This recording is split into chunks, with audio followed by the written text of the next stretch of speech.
Kailan ulit kita makikita? Tanong ng babaeng nakasama ni Miggy buong gabi. Sorry baby, I don't do that. What do you mean? Iritang tanong ng babae. It was just a one-night stand. You're beautiful and you're amazing in bed. But I won't see you again. It's just the rule, baby. Pero paano tayo? Walang tayo, baby. Sige na, alis ka na. Walang nagawa ang babae kundi pasusot na iniwan si Miggy sa silid. Babaero, maluho, irresponsable at takot sa commitment. Ilan lamang yan sa madalas gamitin para ilarawan si Miggy, lalo na ng mga babaeng nahuhumaling sa kanya. Anak ng mag-asawang bilyonaryo, gwapo, matipuno, at tagapagmana ng mga ari-arian at mga negosyo si Miguel Jr. o Miggy sa kanyang mga kaibigan at pamilya. Kaya naman lumaki itong walang plano o direksyon sa buhay. Minsan ay kinausap na siya ng kanyang ina, pero hindi pa rin siya nagtatanda. Ano bang plano mo sa buhay mo, iho? Kailan ka ba tutulong sa mga negosyo natin? At higit sa lahat, kailan mo ba kami bibigyan ng apo? Tanong ng mama niya. To answer your first question, mama, plano ko mabuhay na mahaba at masaya. Next question, hindi ko linya mag-manage ng mga negosyo, okay? Pangatlo, I don't like kids, so I'm sorry, I can't give you grandchildren. Pabalang na sagot ni Miggy sa ina. Tulad ng mga ibang pag-uusap nila ay wala ring nagawa ang ina, kaya't binigyan na lamang siya nito ng kondisyon nang muli silang mag-usap kinaumagahan, matapos malaman ng ginang na ginabi na naman ng uwi si Miggy. Miggy, let's talk. Sabi ng mama niya habang kumakain sila ng agahan.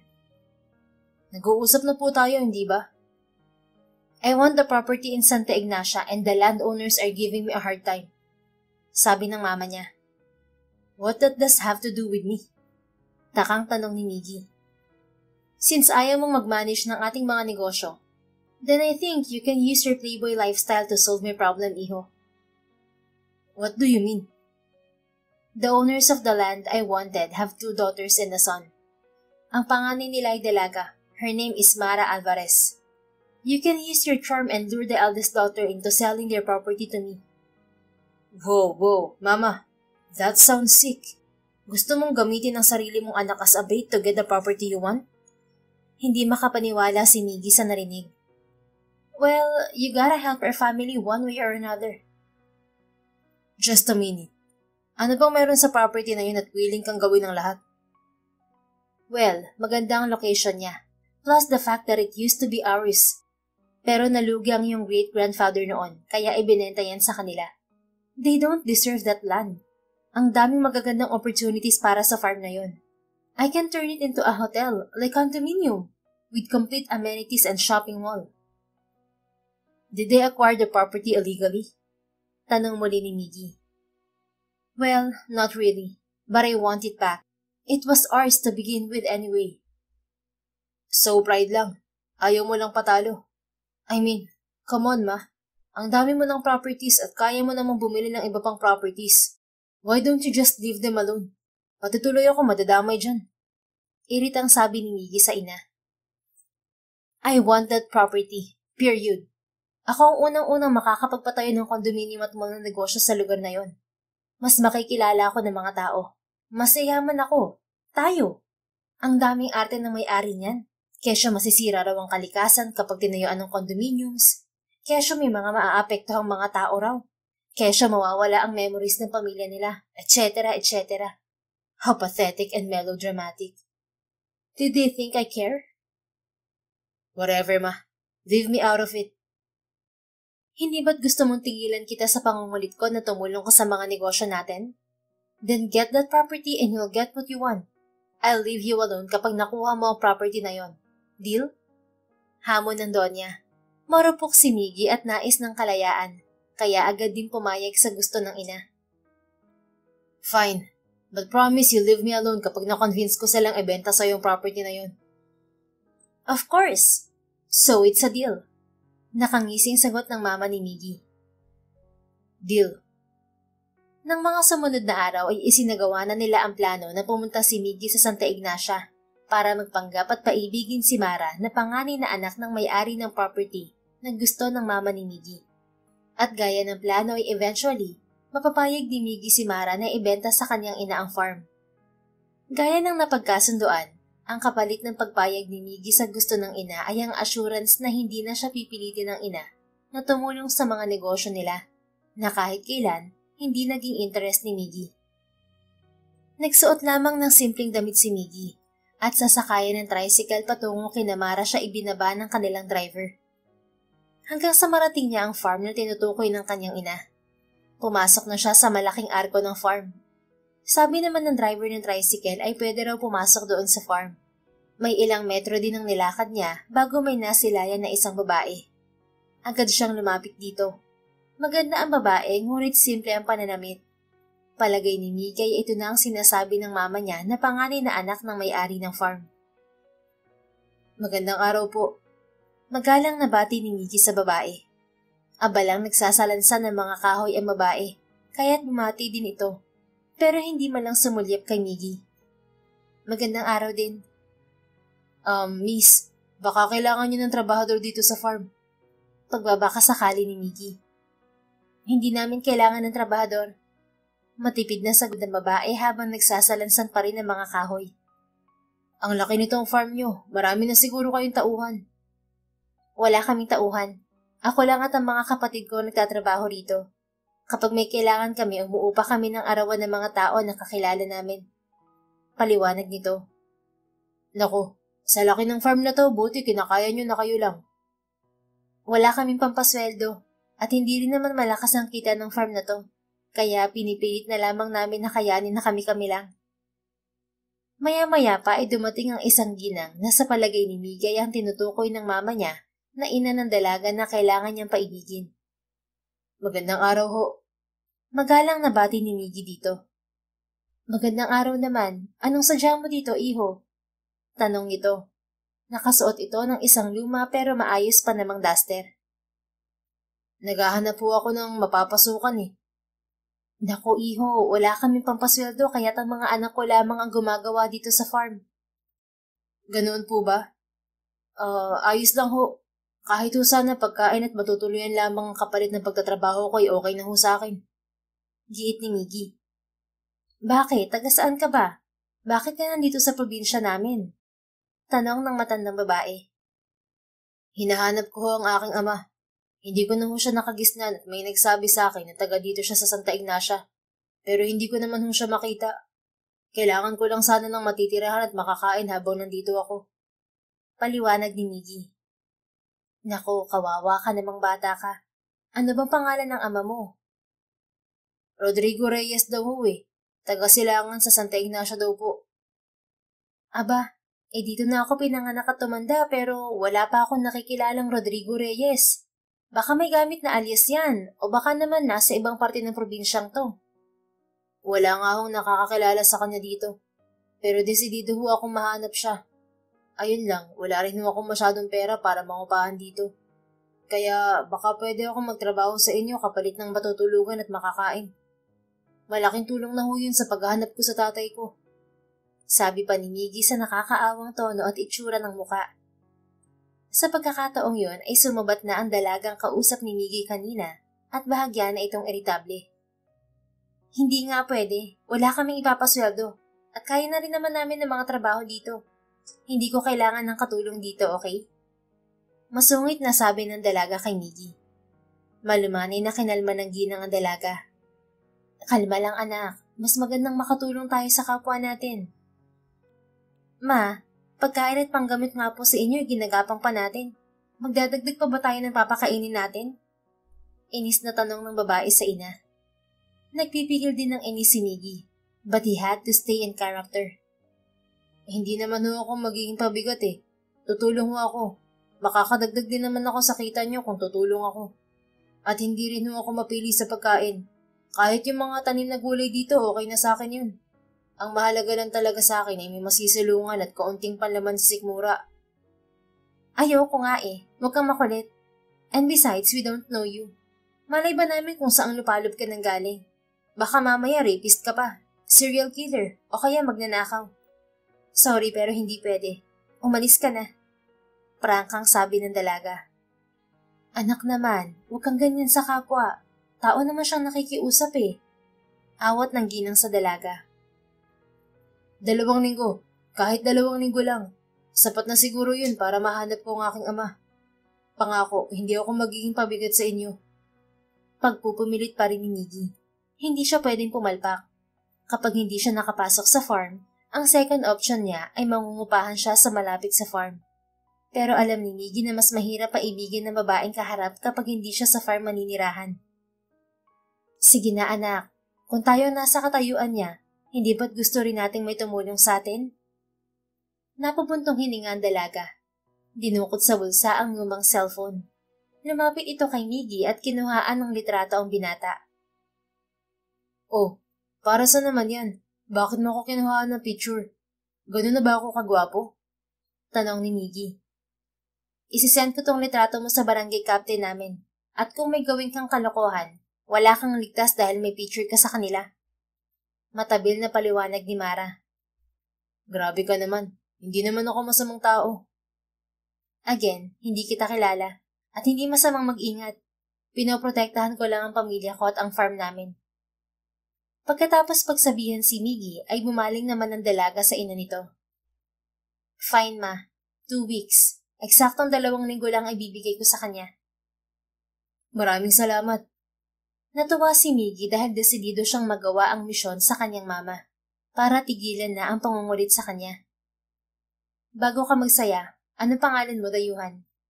Mataray na tanong ng dalaga. Miguel Reyes. Ako si Miguel. Kinagagalak ko kayong makilala. Ako si Mara Alvarez at ito ang aking mama na si Alma. Hindi man lang nag-abala si Mara na kunin ang nilalahad ni Miggy na kamay. 4:00 ng umaga, dapat nandito ka na para tumulong sa akin sa gawain. Malupit ang boses ni Mara. 4:00? Ang aga naman. Nagrereklamo ka na agad? Baka magbago pang isip ko niyan. Hindi naman. Ibig kong sabihin, 4:00? Parang tanghali na kako yun. Baka gusto mo 3:00. Wala namang problema sa akin yun. Palusot pa ni Miggy. Pero ang totoo ay nabigla siya. Sa Maynila ay halos patulog pa lamang siya ng 4:00 ng umaga. Parang makakapanakit ang talas ng tingin ni Mara kay Miggy. Tara, ipapakita ko sa'yo mga gagawin mo dito sa farm. Mamaya na yan anak, bakit hindi mo muna ipakita sa kanya ang tutulugan niya? Siguradong gusto muna niya magpahinga. Singit ni Aling Alma. Wala pa siyang nagagawa, pahinga agad ma?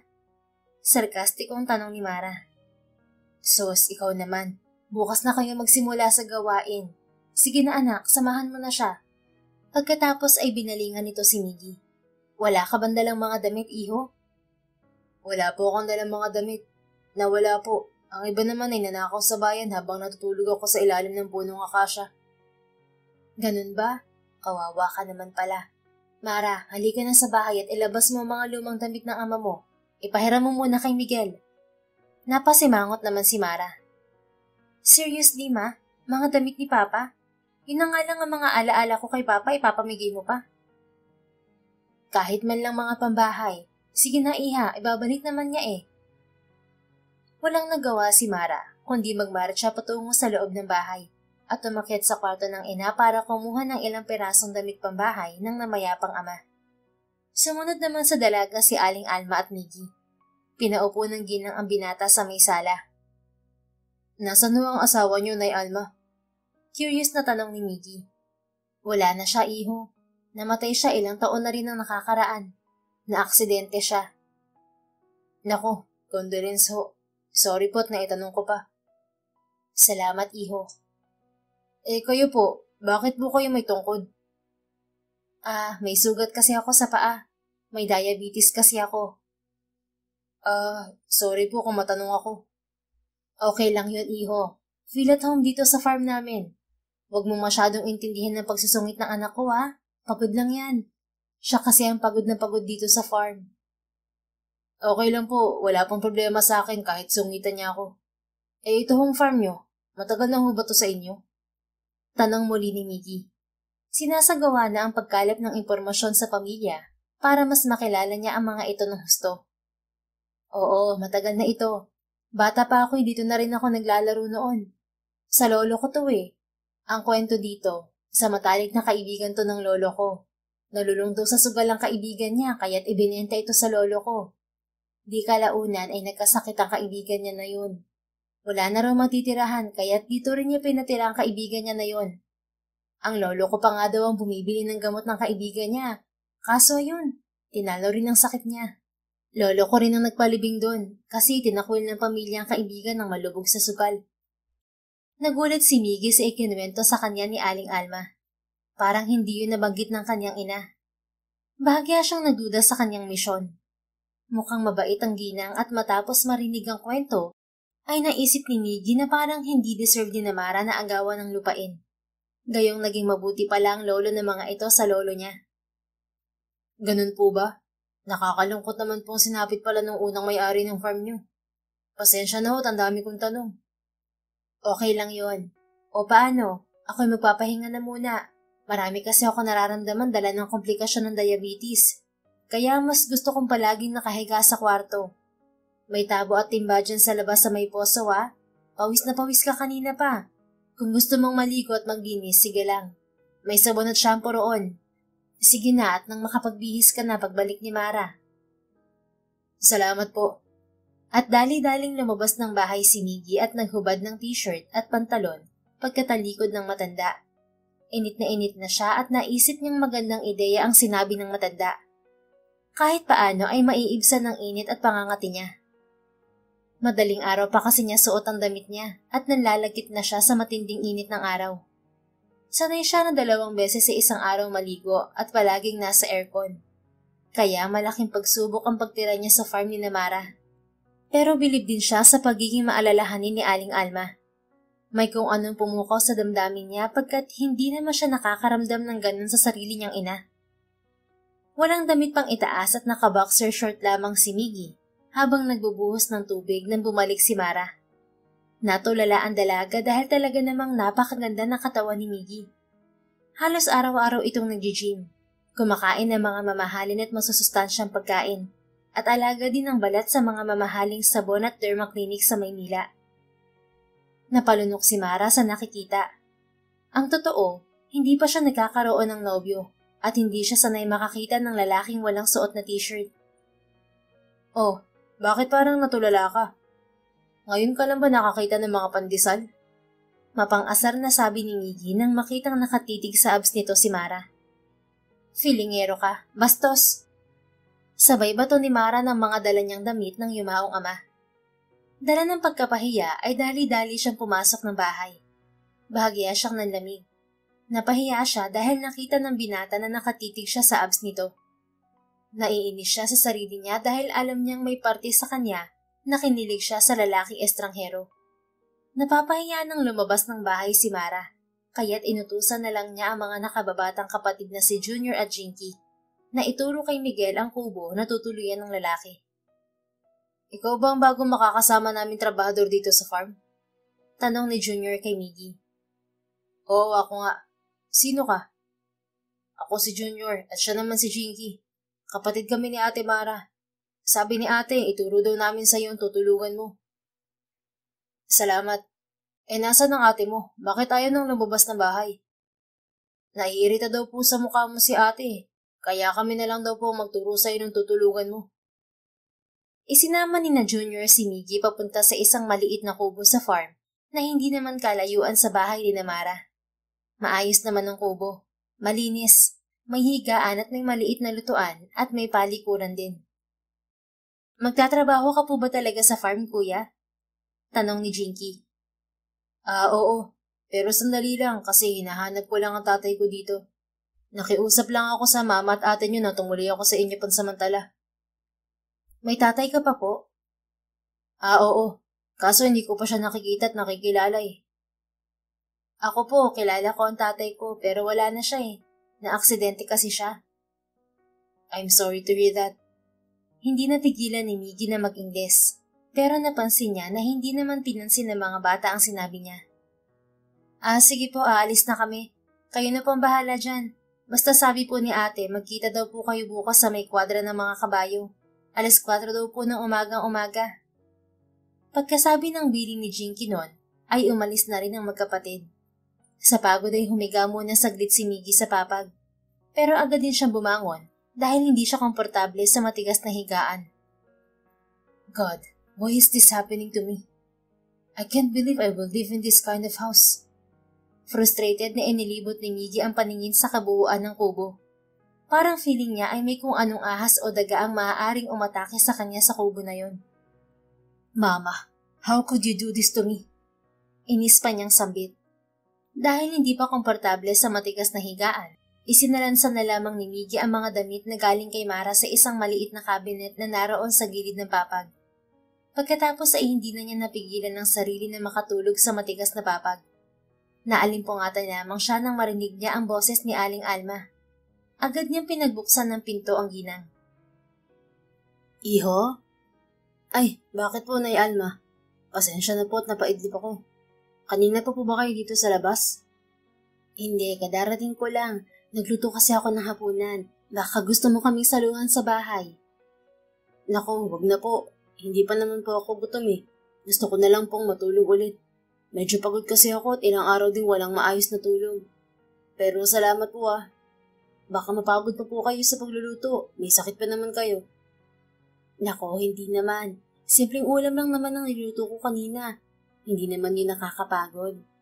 Yun lamang ang maitutulong ko sa anak ko. O siya, padadalhan na lang kita dito ng pagkain para makapagpahinga ka na ulit. Sabi muli ng matanda. Sige po, salamat po ng marami. Ilang saglit pa matapos makaalis ni Aling Alma, ay dumating si Junior na may dalang hapunan para kay Miggy. Todo pa salamat ang binata dito. Kinagabihan ay hindi makatulog si Mara. Hindi niya maintindihan ang kanyang nararamdaman. Kinakabahan siya dahil hindi nila kakilala si Miguel. Paano kung gawan sila nito ng masama? Sa isang banda, hindi niya maialis sa isip niya ang nararamdaman niya nang makita niyang naliligo at walang pang-itaas na damit si Miguel. Naiirita din siyang isipin na parang kinilig siya nun. Ngumiti sa kanya ang dayong binata. Nangungusap ang mga mata nito at napakaamo ng muka. Hindi naman talaga siya pogi. Baka may lahi lang kasi ang mga magulang niya. Saka hindi naman kagandahan ng katawan niya. Marami akong nakikita sa TV at internet na mas maganda ang abs. Wika ni Mara sa isip na tila kinokontra ang nararamdaman para sa estrangherong binata. Sa tinutuluyan naman ni Miggy ay hindi rin siya makatulog. Hindi dahil nakaidlip siya kanina, kundi dahil napapaisip siya kung anong magiging buhay niya sa farm sa darating na mga araw. Naisip niyang baka mag-enjoy na rin siya dahil masarap asarin ng babaeng maganda sa farm, sana. Pero suplada at masungit. Gusto niya ang ganoong tipo na babae. Naisip pa ni Miggy na parang matcha-challenge siya sa anak ni Aling Alma. Tulad ng sabi ni Mara, dapat ay alas 4 pa lang magkita na sila ni Miggy. Pero dahil hindi rin siya sanay gumising ng maaga ay tinanghali siya.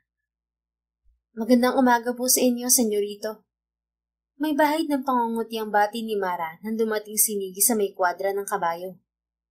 Pasensya ka na, tinanghali ako ng gising eh. Pagod kasi ako kahapon. Paliwanag ni Miggy. Nakakahiya naman sa'yo. Ako kasi hindi pagod eh. Irritabling sabi ni Mara, ngunit hindi na pinatulan ni Miggy. Ano bang kailangan kong gawin? Wala na ako, senyorito. Natapos ko na po. Lumakad na paalis si Mara. Humabol naman si Miggy sa seryosong dalaga. Uy, sorry na nga. Pagod at puyat lang ako kahapon kaya hindi ako nagising. Pasensya ka na talaga, Mara. Bukas promise baka maunahan pa kitang magising. Siguraduhin mo lang ha. Natapos ko na lahat ng trabaho dito bago ka dumating. Daig mo pang senyorito ha. Ngalit na patutsyado ni Mara. So, wala na akong gagawin? Insensitive na tanong ni Miggy. Mamulot ka ng tuyong dahon at damo sa buong farm. Akala ko ba wala na akong gagawin? Gusto mo bang matulog sa kalye mamayang gabi? Sabi ko nga magawalis ako sa buong farm. Agap ni Miggy. Gusto mo bang magdilig na rin ako ng mga pananim? Itapon ko na rin kaya yung mga basura niyo sa likod. Kaya ko yun. Natatawang tanong ni Miggy, pero irap lamang ang isinagot ni Mara. Kinabukasan ay hindi na naman nagising si Miggy ng maaga. Hindi naman kasi siya sanay mamulot ng dahon at magbunot ng damo o magdilig. Kaya talaga namang napagod siya ng husto. Good morning, madam. Kinakabahang bati ni Miggy kay Mara nang puntahan niya sa kwadra. Alam mo, walang good tuwing naririnig ko yung boses mo at tuwing nakikita ko yung pagmumukha mo. Hindi tumitingin na sagot ni Mara sa kanya. Napakasungit naman ito. Bakit ba galit na galit ka sa akin? Hindi naman kita kilala para magalit ako sa iyo ng personal. Galit ako sa mga taong hindi marunong tumupad sa usapan. Yun bang walang commitment sa mga bagay-bagay? Yun bang hindi marunong magbigay ng importansya sa mga bagay-bagay? Lalo nang galit ako sa mga taong hindi nagpapahalaga sa trabaho. Uy, teka lang, masyado mo naman akong na-judge. Para hindi lang ako nagising, parang napakasamang tao ko na. Ang point ko, pinatira ka dito para tumulong kapalit ng tirahan at pagkain. Pero tulog ka lang ng tulog. Napaka-irresponsable mo. Sorry na, napagod lang talaga ako eh. Pero hindi naman ibig sabihin nun masama na akong tao. Napagod lang. Napapagod din kami dito. Madalas nga akong walang tulog eh. Pero nagigising ako ng alas 4 para magawa ko lahat ng gawain dito sa farm. At take note, babae ako ha. Di, ikaw nang magaling. Anong sabi mo? Singhal ni Mara sa kanya na may masamang tingin. Wala. Ang sabi ko masama ako at patamad-tamad. Pagkasabi nun ay tumalikod na si Miggy pabalik sa kanyang kubo. Napahiya si Miggy at tila natamaan ng iyo sa mga sinabi ni Mara. Kaya naman, sinikap niyang magising na maaga kinabukasan. Good morning. Masayang bati ni Miggy kay Mara nang magkita sila sa labas ng kubo. Buti naman bumangon ka na. Akala ko hindi ka pa rin gigising maaga eh. Kung hindi ka gumising, siguradong sakali ka na matutulog mamayang gabi. Masungit pa rin si Mara. Ang lupit mo naman. Bulong ni Miggy. Tinitigan ni Mara ng masama ang binata bago inutusan. Linisin mo na mga kwadra ng mga kalabaw at kabayo. Linisin? Paano kung sipahin ako ng mga yan? Nag-aalalang tanong ni Miggy. Anong gusto mo? Masipa ng kabayo o matulog sa kalye? Actually, favorite ko ang magpasipa sa kabayo eh. Lilinisin ko na yung kwadra and hopefully sipain nila ako. Kasi favorite ko talaga yun eh kung hindi mo lang naitatanong. Natatawa at nangaasar na sabi ni Miggy. Bahagya ring natawa si Mara, pero wala sa personality niya ang makipagkaibigan sa mga taong bago pa lamang niya nakikilala. She won't let her guard down, lalo na sa tulad ni Miggy na para sa kanya ay kaduda-duda ang pagkatao. Kung kuti sa titsura ang pagbabasehan, hindi naman mukhang hikaw sa buhay ang lalaki. Ang pananalita rin nito ay maganda at maayos. Pagkatapos mo dyan, magsibak ka naman ng kahoy. Sabi ni Mara nang makapasok sa kwadra. May dala na itong mga timba para sa gatas ng mga kalabaw. Matapos maglinis ng kwadra ay dumiretso na si Miggy sa gilid ng farm, kung saan kailangan niyang magsibak ng kahoy. Oh gosh, I don't even know how to do this. God help me. Please teach me. Baka mapagalitan na naman ako ni Miss Sungit. Tinitigan niya ang palakol at kahoy. Iniisip pa lamang ni Miggy kung paano sisibakin ng mga kahoy, pero biglang dumating ang batang lalaking kapatid ni Mara. Hindi ko marunong magsibak ng kahoy, no? Tanong ni Junior. Marunong ako, no? Okay ka lang? Meron bang lalaking hindi marunong magsibak ng kahoy? Meron. Ikaw. Malditong sagot ng bata. Manang-mana sa atin ito. At paano mo naman nalaman na hindi ako marunong? I was watching you from the window. Aba, at nag-i-English ka pala. Sabi ni Miggy dito. Oo naman. Ano sa palagay mo, ikaw lang ang pwede? Mayaman kami noon, no? Namatay lang si Lolo saka si Papa kaya ganito na kami ngayon. Sorry naman, wala naman akong sinabi. Nagulat lang talaga ako na nag-i-English ka. Basta gamitin mo lang yung itak at palakol na tagain mo yung mga kahoy.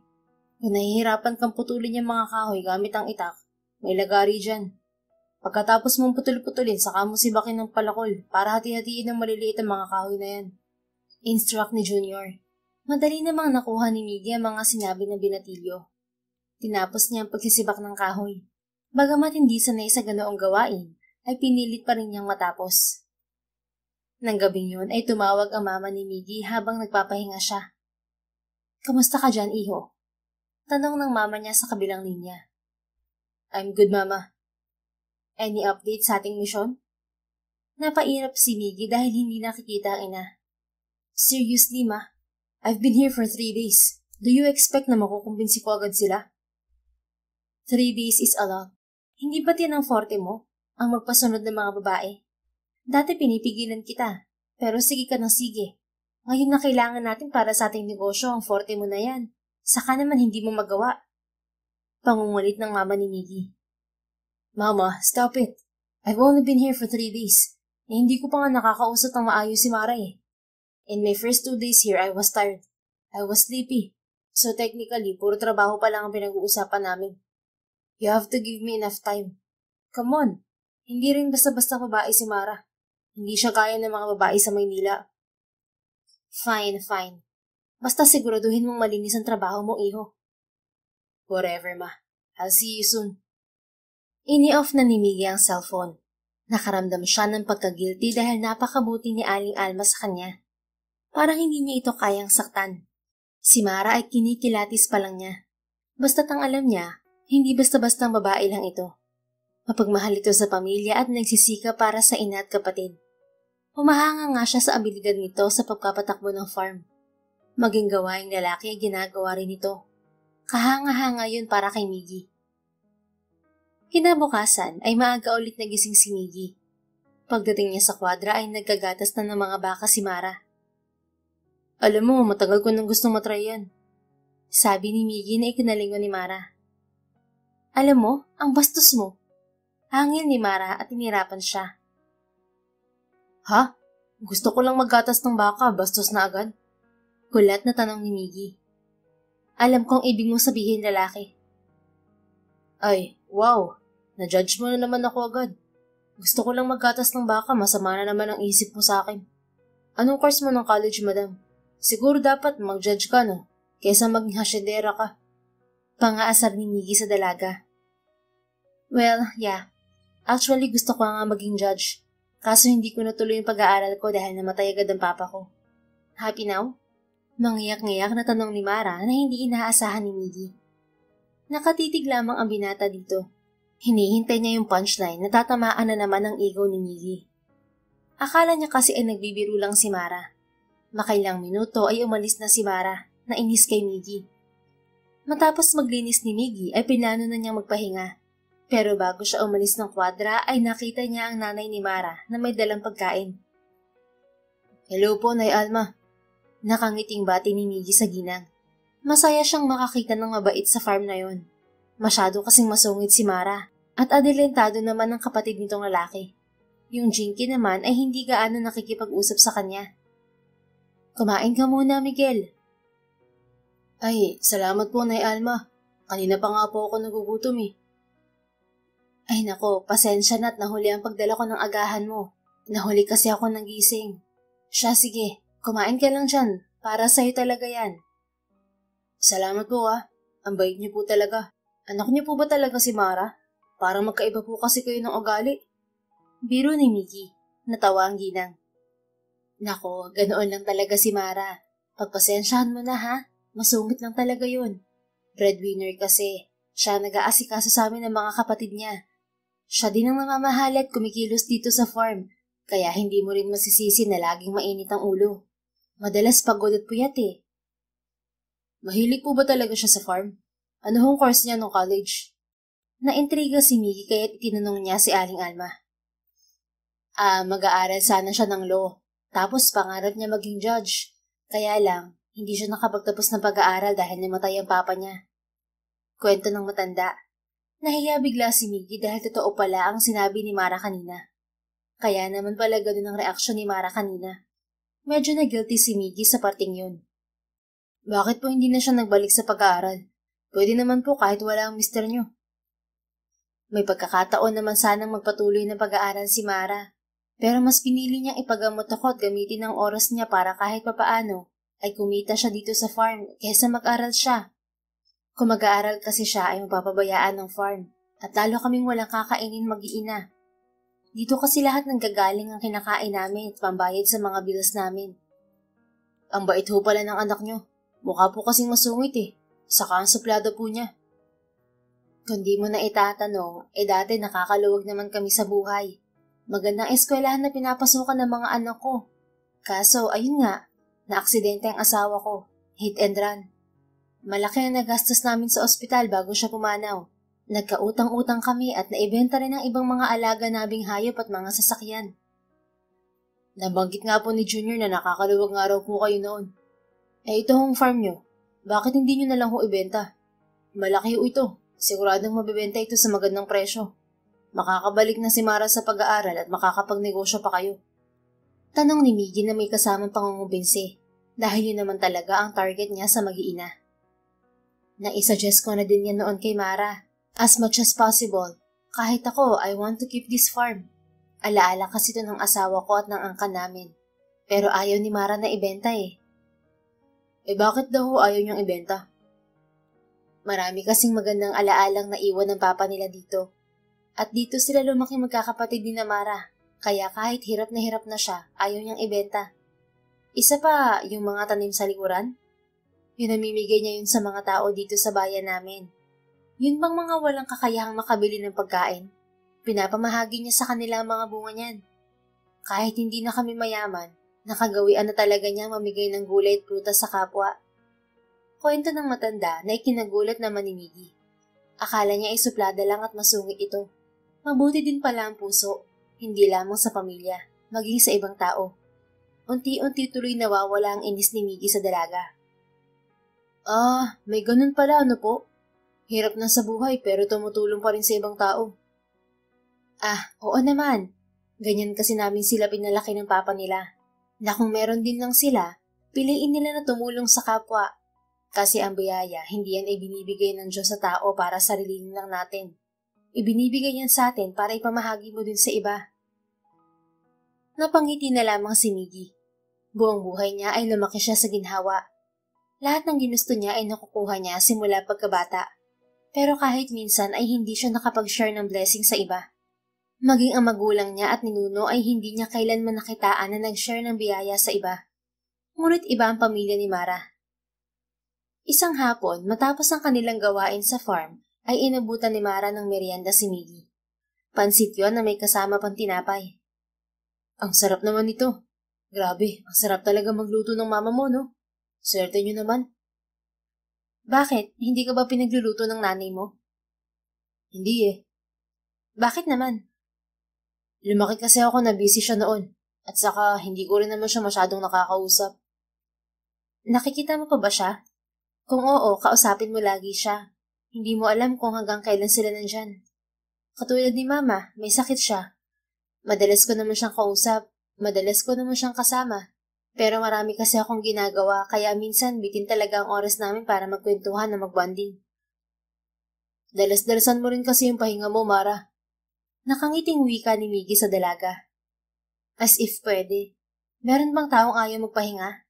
Kailangan maalagaan mabuti itong mga hayop na to. Kailangan namin magbenta ng gatas. Kailangan namin magbenta ng mga itlog. Kailangan maalagaan mabuti yung mga baboy para pwede silang maibenta paglaki nila. Marami akong gawain. Kulang na kulang ang 24 hours sa akin. Kung pwede nga lang hindi na matulog, gagawin ko. Ganito na lang, Mara. Ako nang bahala sa lahat ng yan bukas. Huwag ka magtrabaho bukas. Mag-day off ka naman. Balita ko, hindi ka na nga masyadong nagpapahinga eh. Bonus mo na lang sa akin kapag may nakita kang kakilala. Baka pwede mong ipagtanong kung kilala ba nila ang tatay ko. Ano, payag ka ba? Oo nga pala. Kamusta ang paghahanap mo sa tatay mo? Parang tuwing hapon ka nang lumalabas ng farm para magtanong-tanong. Magdagdag ka kaya ng oras sa paghahanap sa kanya?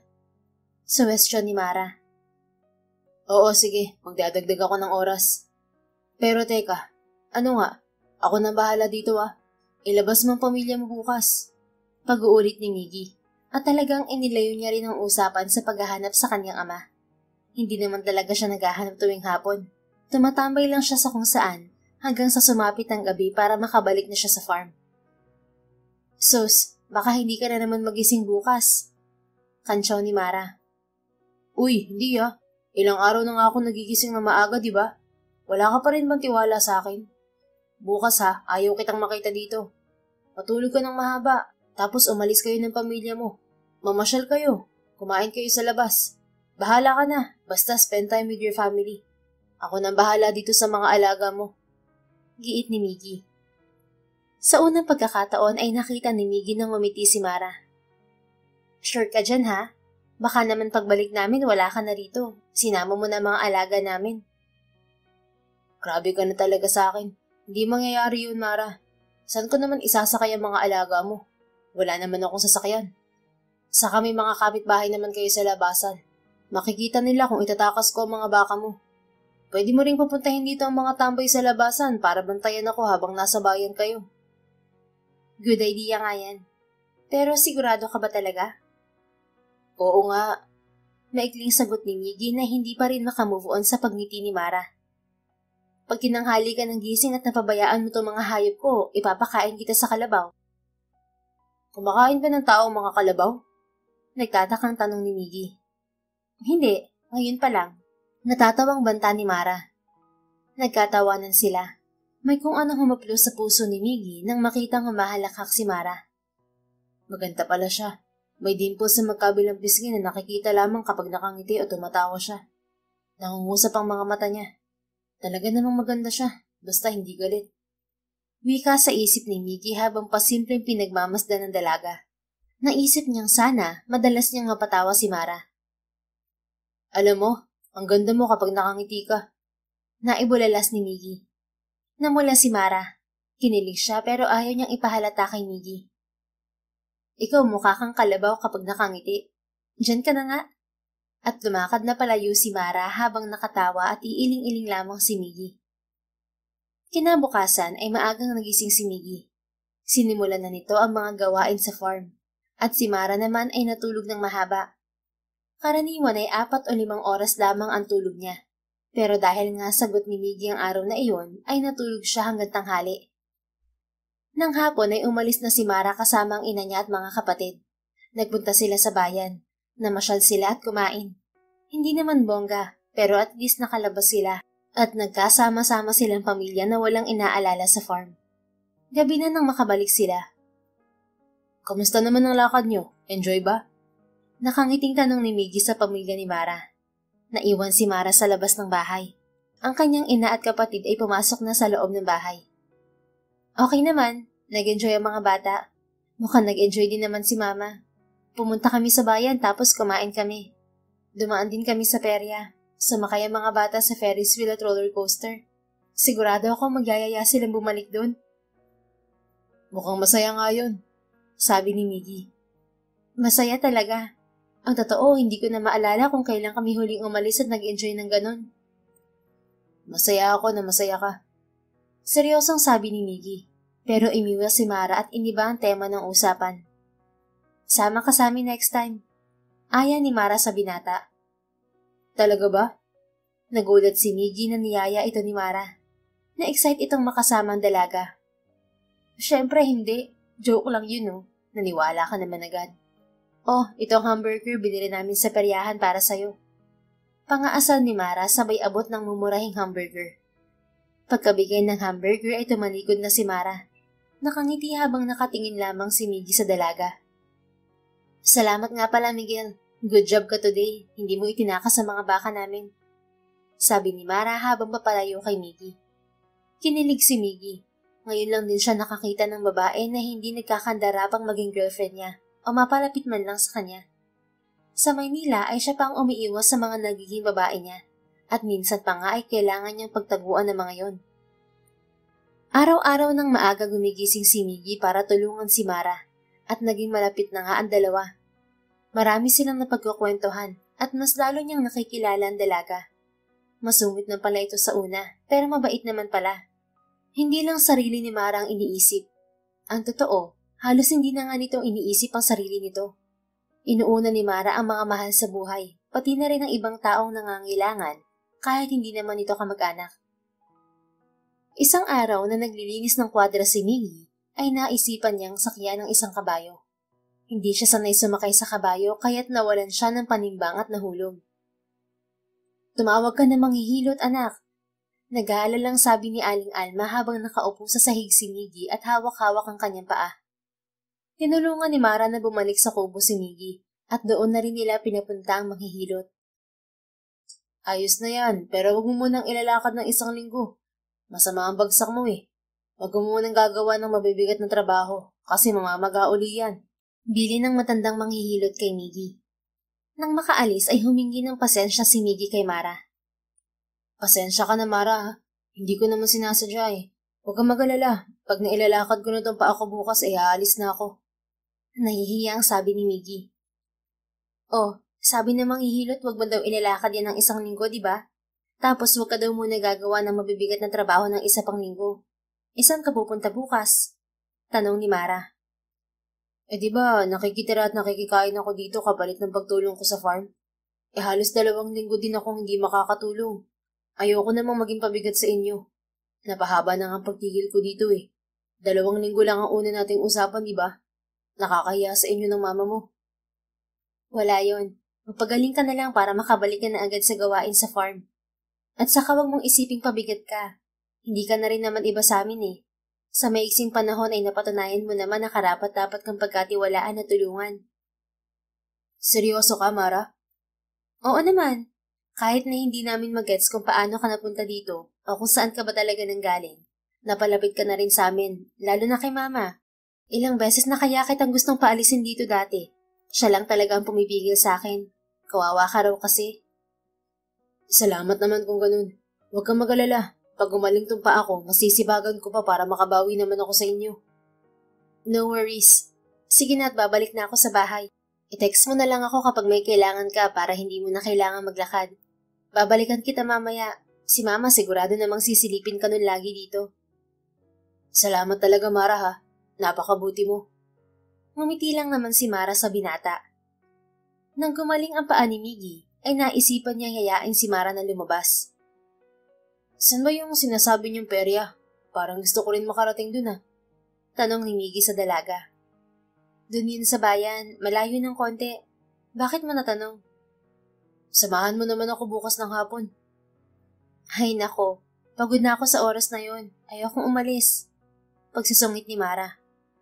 Ganito na lang. Ako lahat ng gagawa dito sa farm para makapagpahinga ka, para makaalis tayo sa gabi. Pumunta tayo sa perya. Nakangiting suhestyon ni Miggy. Aba, at talagang gusto mong pumunta na perya ha? Kagagaling lang ng paa mo, gala agad ang gusto mo. Oo naman, magaling naman na ako eh. Saka syempre gusto ko itang kasama. Bakit mo naman ako gustong kasama, Miguel?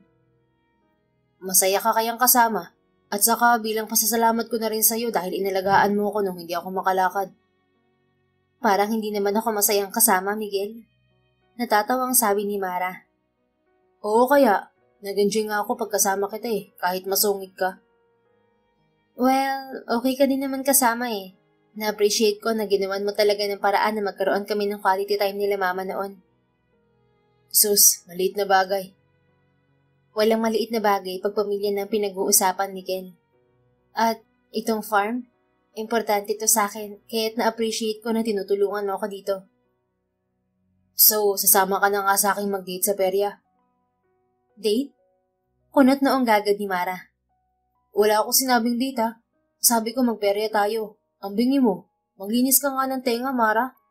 Palusot ni Miggy. Napangiti lamang si Mara, pero pumayag na rin siyang samahan si Miggy sa perya. Sige na nga at baka umiyak ka pa kapag hindi ka na isama sa perya. Pero yung sabi mo ha, ikaw lahat ang gagawa dito bukas. Magpapahinga ako para makaalis tayo sa gabi.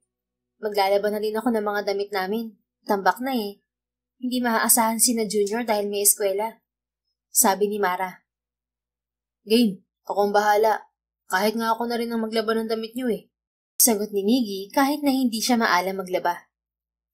Sira, syempre personal na namin yun. Itong kwadra na lang at mga hayop ang asikasuhin mo. Kinabukasan ng gabi, papunta ang dalawa sa perya nang maharang sila ng 2 lalaking dayo sa kanilang lugar. Sa madilim na parte ng daan sila inabangan ng mga ito. Mukhang ginagabi na kayo ah. Bati sa kanila ng isang lalaki sabay labas ng patalim. Baka may mga dala kayo dyan na cellphone o pera. Bigyan niyo na sa amin bago ako kayo masaktan. Sabi naman ng isang lalaki. Agad namang nagsalita si Mara. Huwag niyo kaming sasaktan. May sakit ang mama ko at maliliit pa ang mga kapatid ko. May mga hayop din akong kailangan alagaan. Huwag niyo akong sasaktan. Ito, kunin niyo na lahat ng laman ng bag ko. Nanginginig na sabi ni Mara sabay hagis ng kanyang bag papunta sa mga nang-hold up sa kanila. Ayan naman pala eh. Madali naman palang kausap si Miss. Ay ikaw sir, nasaan ang wallet at cellphone mo? Tanong ng isa pang hold-upper habang hawak pa rin ng patalim. Ito lang ang meron ako. Wala akong cellphone na wallet. Sabi ni Miggy sabay abot ng 50 pesos. Iniwan talaga nito ang cellphone nito sa kubo dahil baka biglang tumawag ang mama nito. Ginagago mo ba kami? Ito lang ang pera mo? Galit na sigaw ng isang hold-upper. Kapkapan mo tong siraulong to. Dagdag pa ng hold-upper. Lumapit kay Miggy ang isang hold-upper at kinapkapan siya. Pero wala talaga siyang pera o cellphone at tanging 50 pesos lamang ang meron siya. Wala talagang laman ng bulsa nito, boss. Tara, isama na lang natin tong si Miss Beautiful. Sabi ng isang hold-upper. Huwag kang susunod o baka gusto mong kripuhan ka namin. Dito ka lang bata. Nakangising sabi ng isang hold-upper at kinaladkad si Mara sa braso. Huwag po, maawa na kayo sa akin. Pagmamakaawa ni Mara habang nagpupumiglas sa pagkakahawak ng isang hold-upper. Sisigaw na sana ng tulong si Mara, ngunit pinagbantaan siyang sasaksakin ng hold-upper kung sisigaw siya. Nakailang hakbang na silang papalayo nang biglang sinugod ni Miggy ang dalawang hold-upper. Malaki ang pangangatawan ni Miggy at aktibo din ito sa martial arts at boxing, kaya't nakuha nitong mabawi si Mara sa mga hold-upper. Nakipagsuntukan ito sa dalawa. At sa kabutihang palad ay mga galos at taplis ng kutsilyo sa tagiliran lamang ang natamo nito. Matapos ang engkwentro, ay dali-daling nagtungo sa bayan ang dalawa para i-report ang pangyayari. Matapos ipablotter ang nangyari, ay ihinatid na sila ng mga pulis sa farm. Natatakot na si Mara na magbiyahe kaya't nakiusap siya sa mga pulis na ihatid na lamang sila. Nang makarating sa farm ay umupo muna sa ilalim ng puno si Mara. Oh, bakit uupo ka pa dyan? Magpahinga ka na kaya? Nag-aalalang sabi ni Miggy. Maya-maya na, parang nasa state of shock pa ako eh. Hindi ko akalaing nangyari sa atin yun. Ligtas ang lugar na to. Wala akong naririnig o nababalita ang holdapan dito. Hindi ko alam kung saang napalop nang galing ang mga yun. Huwag mo nang isipin yun. Ang mahalaga ay ligtas ka na. Mahinahong sabi ni Miggy. Salamat Delikado yung ginawa mo kanina. E paano na lang kung nasaksakan nila? Nasaksak nga ako, di ba? Humahalakhak na sabi ni Miggy. Daplis lang yan eh. I mean, paano kung napuruhan ka? Okay lang yun. Alangan namang pabayaan kung dalhin ka nila. E di wala nang masungit dito. Pangaasar ni Miggy. Nakakaasar ka talaga. Biro lang. Syempre hindi kita pababayaan Nangako din ako sa mama mo na iuwi kita ng ligtas. Pero seryoso. Akala ko talaga kanina pababayaan mo akong kunin nila. Bakit ba hindi mo ako agad kinuha sa kanila? Siyempre, kumukuha ako ng tiyempo, Hindi naman pwedeng sugod lang ng sugod. May diskarte din dapat. Hindi ka ba natakot? Natakot din. Di naman ako si Superman eh. Tao din ako natatablan ng saksak. Kinabahan din ako. Sa'yo nga ako bilib eh. Bakit ka naman bilib sa akin? Napakaduwag ko nga. Umiyak pa ako kanina. Nako, ayoko na nga maalala. Bilib ako sa'yo. Kasi nasa bingit ka na ng kamatayan, pamilya mo pa rin ang iniisip mo. Ganun talaga yun. Pag mahal mo, uunahin mo bago pa ang sarili mo. Bakit? Hindi ka ba ganun sa mga taong mahal mo? Parang wala naman. Sabi ni Miggy. Joke ba yan, Miguel? Tanong ni Mara. Hindi. Seryoso ka? Isa pa siguro yan sa nagpalakas ng loob ko kanina. Kung nasaksak man ako, walang malulungkot kung namatay ako dun. Pero pag ikaw nawala, maraming malulungkot. Sa totoo lang, hindi ko alam kung maraming pupunta sa lamay ko kung namatay ako kanina. Ano ba yung mga sinasabi mo? Tigilan mo nga, Miguel. Totoo naman eh. Parang wala naman ako magulang na tulad ng mama mo. Wala din naman ako mga kapatid, Mara. That's sad. Medyo. Pero sanay na naman din ako. Huwag ka mag-alala. Willing naman akong i-share sa'yo si Mama eh. Nakangiti sabi ni Mara. Ayoko nga. Maktol ni Miggy. Ha? Nagtaka si Mara. I mean, ayokong maging mama ang mama mo. Ano yun? Magkapatid tayo. Siguro pwede kung mother-in-law ko na lang siya. Namula si Mara at natigilan naman si Miggy. Nagulat din ito sa biro nito sa dalaga. Papasok na ako ng bahay, Miguel. Magpahinga ka na din. Patay mali siyang sabi ni Mara para maputo lang nakakailang na sandaling yon. Tara na nga, napagod din ako makipagsintukan kanina eh. Biro na naman ni Miggy. Nagtawanan ng dalawa at pumasok na si Mara sa kanilang bahay at si Miggy naman ay tumuloy na sa kubo nito. Simula ng araw na yon ay mas naging malapit ang dalawa. Gumigising sila ng madaling araw para magsimula ng maglinis ng farm. Nagkagatas sila ng kalabaw at naglilinis ng mga kulungan. Panay din ang kwentuhan at asaran nila habang nagtatrabaho. Isang araw ay naisipang sorpresahin ni Mara si Miggy. Ipinaghanda niya ito ng pagkain. Ano yan? Gulat na tanong ni Miggy nang makitang may dalang mga pagkain si Mara. Popcorn, hamburger at inihaw na dried pusit. Sagot ni Mara sabay abot ng tray na kinilalagyan ng mga pagkain at inumin. Alam ko kung anong pagkain to mga to. Ibig kong sabihin, bakit mo ko binibigyan ito, Mara? Bawal ba? Irap ni Mara. Alam mo, hindi ko rin makausap ng maayos eh. Alam mo na kasi kung bakit, patanong-tanong ka pa. Hindi ko nga alam, Mara. Ano nga? Niluto ko yan. Hindi kasi tayo natuloy sa perya noong nakaraan dahil dun sa mga hold-uppers na yun. Kaya ipinagluto na lang kita ng mga pagkain na tulad ng mga tinda sa perya. Nang sa ganun parang nakarating ka na rin dun sa perya kahit papaano. Wow, may tinatago ka palang kabaitan kahit papaano, no? Biro sa kanya ni Miggy. Bawiin ko na lang kaya, no? Ikaw ang pikon mo, no? Pero seryoso. Salamat, Mara. Ang sarap sa pakiramdam na pinaglulutuan. Seryosong sabi ni Miggy. Pero hindi yan kasing sarap ng luto ni Mama, Baka masyado kang umasa. Natatawang sabi ni Mara. Okay ka lang ba? Ito ang pinakamasarap na hamburger at popcorn na nakain ko sa buong buhay ko. Mulalas ni Miggy nang makain ng dala ni Mara. Nangiinis ka ba? Hindi seryoso ako. Bukod sa mama mo, ngayon lang may nagluto na ganda ng pagkain para sa akin. Natouch ako sobra. Ano ka ba? Kulang pa nga yan sa pagsagip mo sa buhay ko eh. Wala yun. Basta simula ngayon, ako na ang Superman mo, Mara. Kadiri ka, ang corny mo, Miguel. Actually, nakornihan nga din ako sa sinabi ko. Tumatawang sabi ni Miggy. Pero seryoso ako dun, Mara. Corny lang ang pagkakasabi ko, pero nandito lang ako para sa'yo. Sa mama mo at sa mga kapatid mo. At syempre, sa farm nyo. Bakit parang na-attach ka sa amin? Lagi nga kitang sinusungitan dati. Hanggang ngayon kaya, masungit ka pa rin sa akin. Pero ewan, parang dito kasi ako nakaramdam ng pamilya.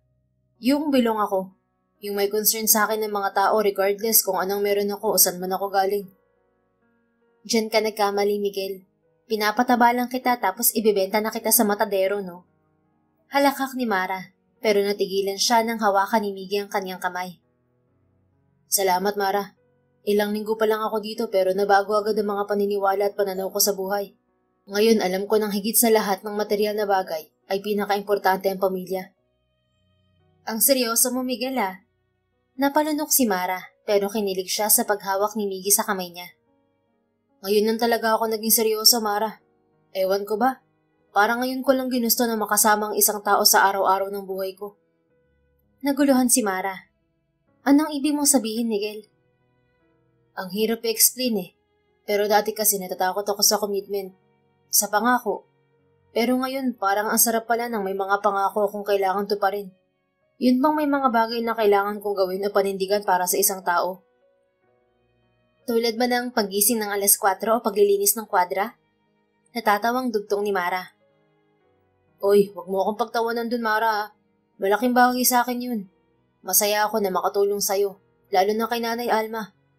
Mababaw siguro yun para sa iba, pero para sa akin ay malalim na yung rason. Nagkatitigan si Mara at Miggy. Dama ni Mara ang sinseridad sa mga sinasabi ni Miguel. Sa totoo lang ay masaya siya sa nagiging takbo ng kanilang samahan. Para bang ayaw na niyang mawala sa farm si Miguel. Hindi na nakabigil si Miggy ng mga sandaling yon. He leaned forward and kissed Mara on her lips. Oy ate, ano yan? Sabi ng pilyong si Junior na siya namang pumutol sa matamis na moment ng dalawa. Ha? Wala. Ano bang ginagawa mo dito, Junior?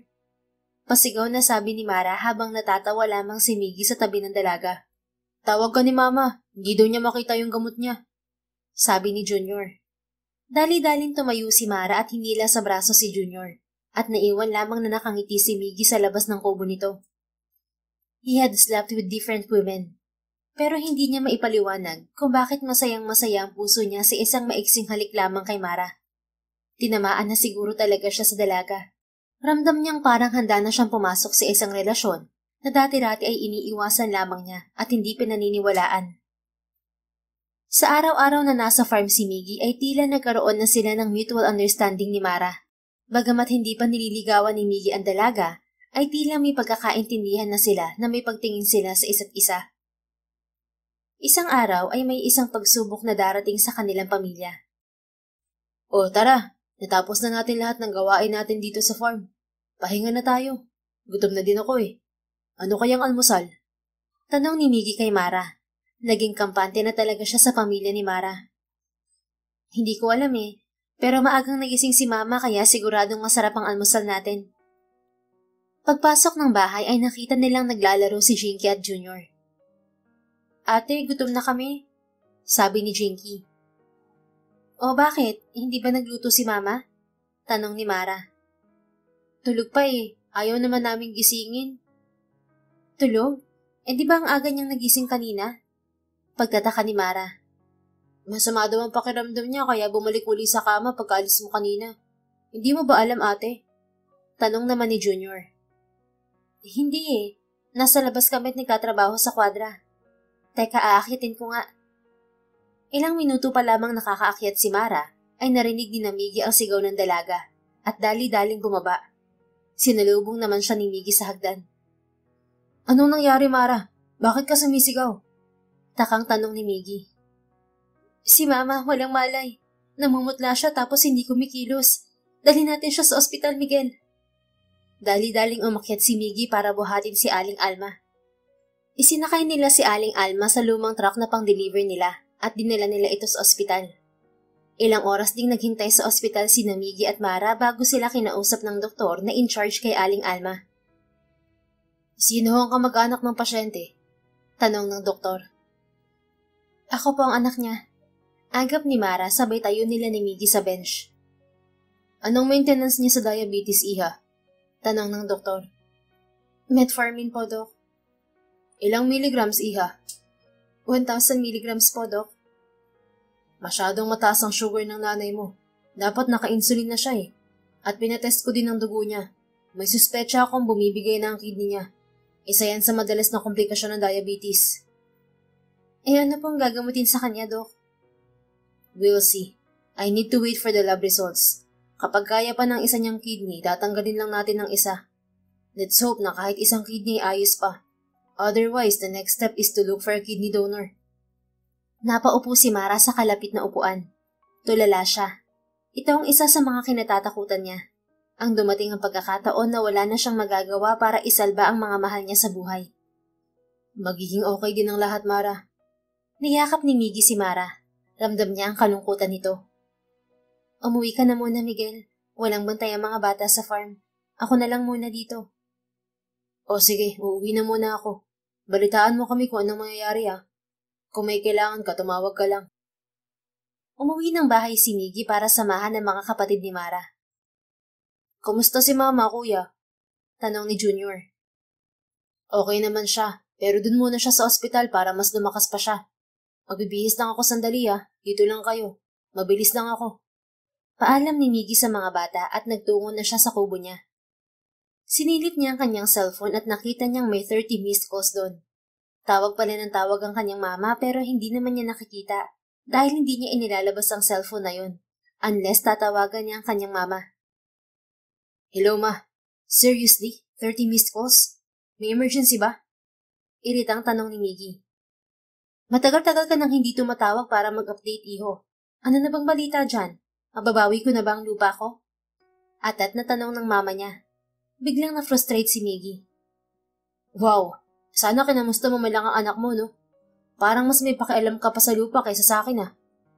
Hindi naman sa ganon, iho. Alam ko namang kayang-kaya mo yan, eh. So ano na ang balita? Are they selling? Tanong ng mama niya. Hindi pa, ma. Give me more time. Mukhang kailangan ko ng umaksyon, ah. Parang wala ka namang ginagawa, Miggy. Ang tagal mo na dyan. Bihira ka din magbigay ng update. Why don't you just come home and let me take care of them? No, Mama. Nabahala bigla si Miggy. Halatang kahit ano ay kayang gawin ng kanyang ina, mabawi lamang ang lupain na yun mula sa pamilya ni Mara. Hindi tuloy niya alam kung ano ang gagawin. Napamahal na siya kay Mara, sa pamilya nito at sa farm. Gusto na niya ang simpleng buhay na nararanasan ngayon. Ano ang gagawin niya para baguhin ang isip ng mama niya? Ang tagal mo na dyan, iho, pero wala pa rin. Tell me, why should I trust you?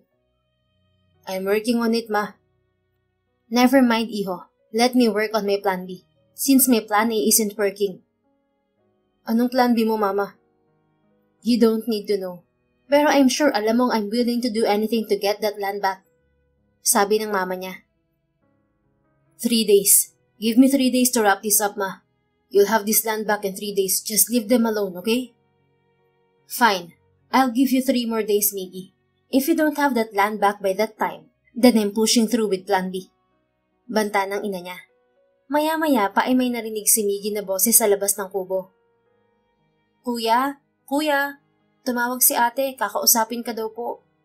Sabi ni Jinky habang kumakatok sa pinto ni Miggy. I gotta go, Ma. 3 days. Please don't do anything without my knowledge.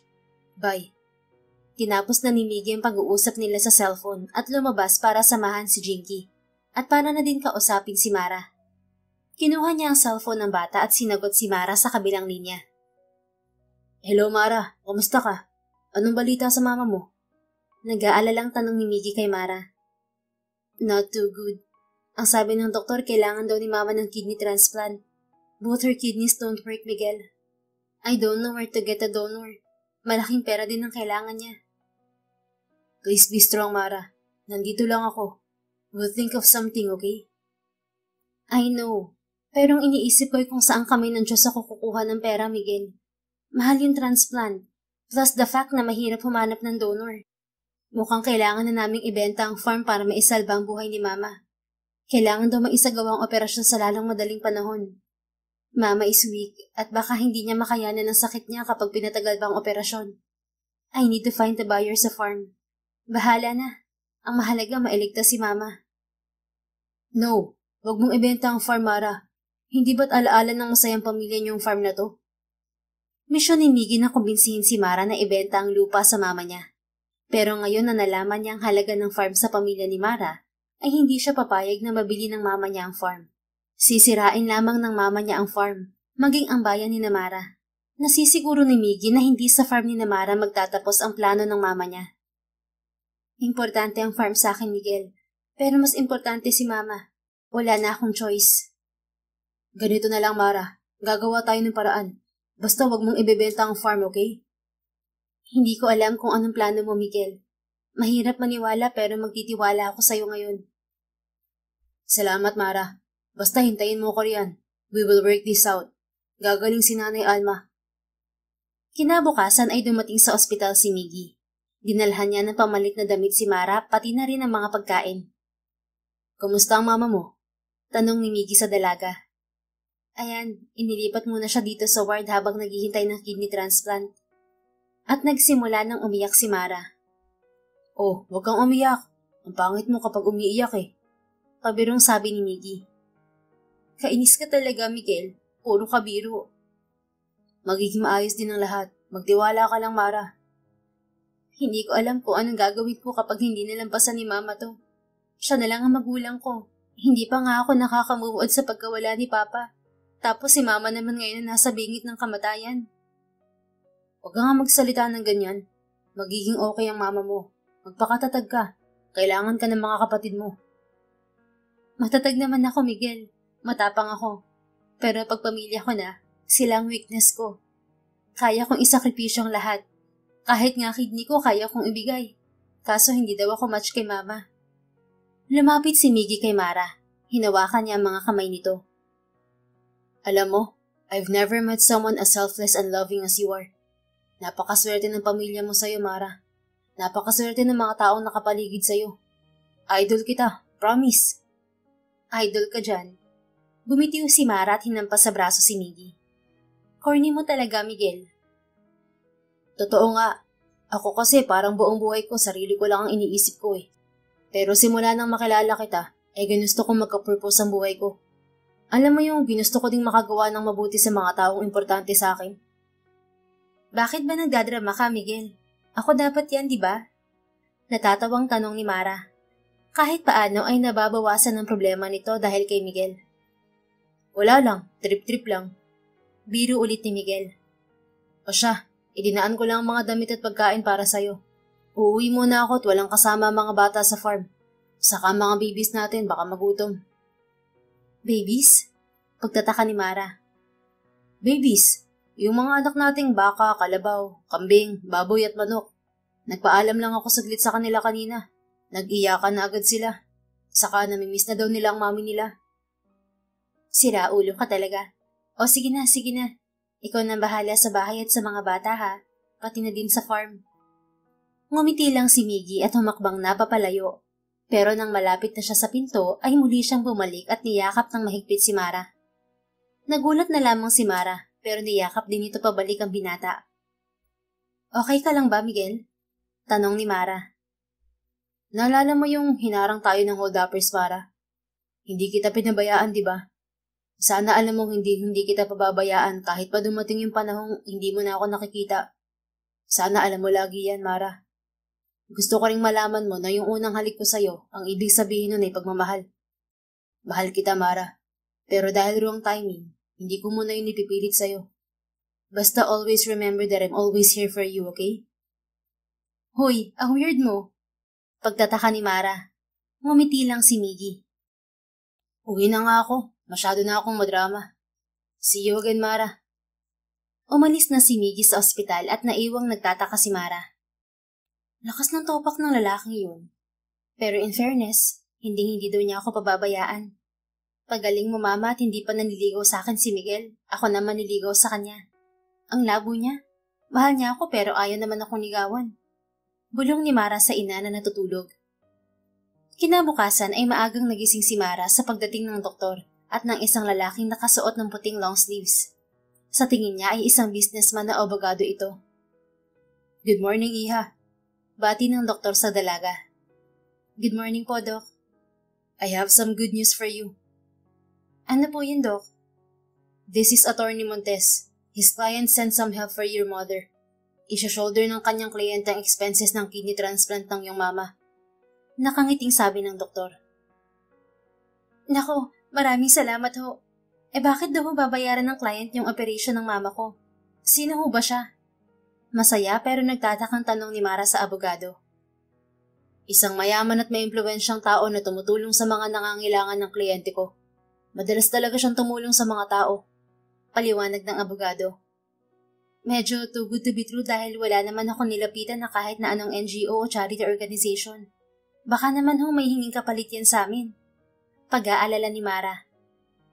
I assure you that my client is doing this as an act of generosity.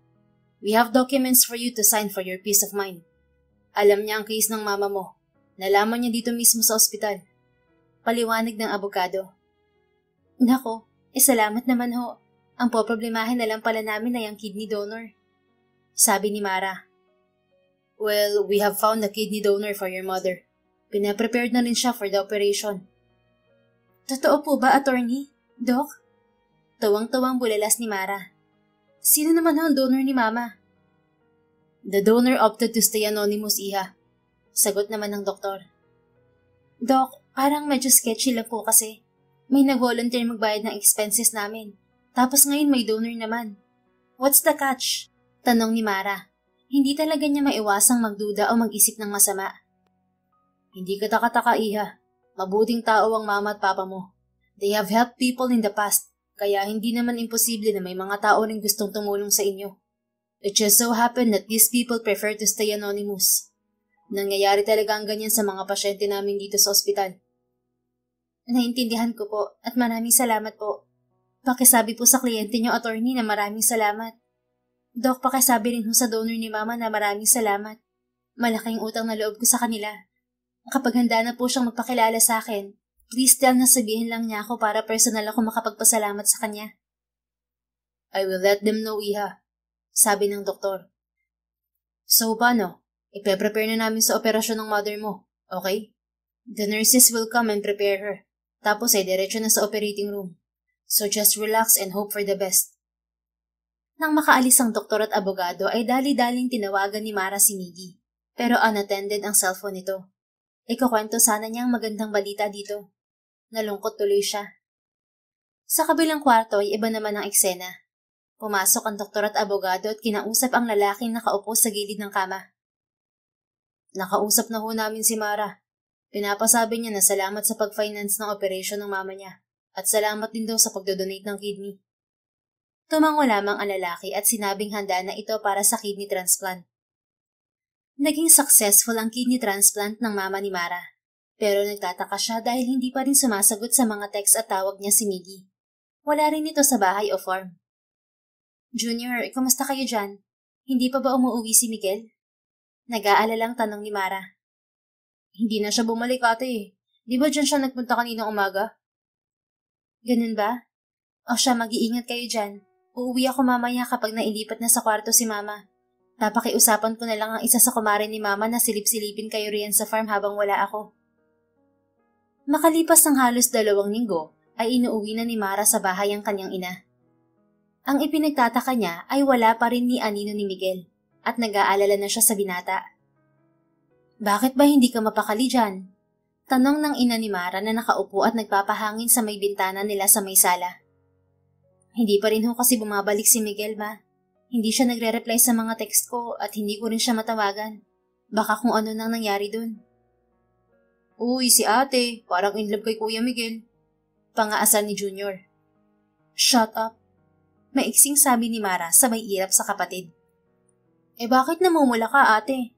Tanong naman ni Jinky. Tumahimik nga kayong dalawa. Nag-aalala lang in love agad. Huwag ka nang magalit sa mga kapatid mo. Wala namang masama kung magkagustuhan kayo ni Miguel eh. Mabait naman siya. Ma, stop it. Nakisali ka pa sa pangaasal nitong dalawang makukulit na to. Saway niya sa ina. Hindi naman.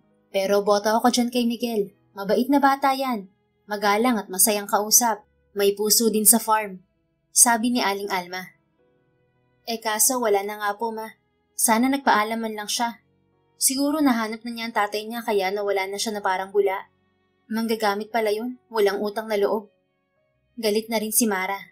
Hindi na umaasa na babalik pa si Miguel. Habang nag-uusap ang pamilya ay may dumating na magarang kotse sa harap ng bahay nila.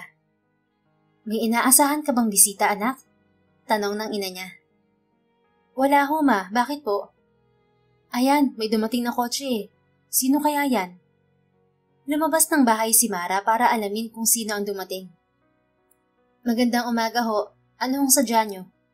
Tanong ni Mara nang bumaba ang isang ginang na posturang-postura at may magarang bihis. Puno rin ito ng alahas sa katawan. May suot din itong itim na sun hat na may net na itim na sakop ang buong muka. Nandito ako para bilhin ng lupain niyo. Derechahang sabi ng nanay ni Miggy. Mawalang galang na po pero hindi po namin ibinibenta ang farm namin. Sagot ni Mara na nagpipigil magsungit. Excuse me, ang sabi ng anak ko ay maayos nang naging usapan niyo. Kaya nga kami nandito para papirmahan kayo ng deed of sale at ibigay itong manager's check. Nahuli na nga kami dahil naging busy ako. Dapat 2 weeks ago pa kami pumunta dito. Kaswal na sabi ng ina ni Miggy. Baka ho nagkakamali kayo, Mrs. Hindi ko kakilalang anak niyo. Are you sure you don't, Iha? Ano po? Kunot noong tanong ni Mara. My son Miggy told me na pumayag ka ng ibenta ang lupain niyo. Miggy? Wala ho akong kakilalang Miggy, ma'am. Baka po ibang farm ang tinutukoy niyo. This farm is not for sale. Oh, come on. Style mo ba yan para taasan ang presyo niyo? Well, sige. Let's play your game. How much do you want for this land? Tanong ng matandang babae. Hindi nga ho ito for sale. Listen, Iha. My son Miggy stayed here for several months. Actually, it was his mission for me na kumbinsihin ka na ibenta ang farm niyo. He told me you finally agreed to sell. Ano bang arte yan ngayon? Dinukot ni Doña Marina ang cellphone sa bag nito at ipinakita kay Mara ang larawan ng anak nito na si Miggy. Ito siya. Let me refresh your memory, Iha. Hindi ba't pumayag ka na sa kanyang ibenta ang lupain na ito?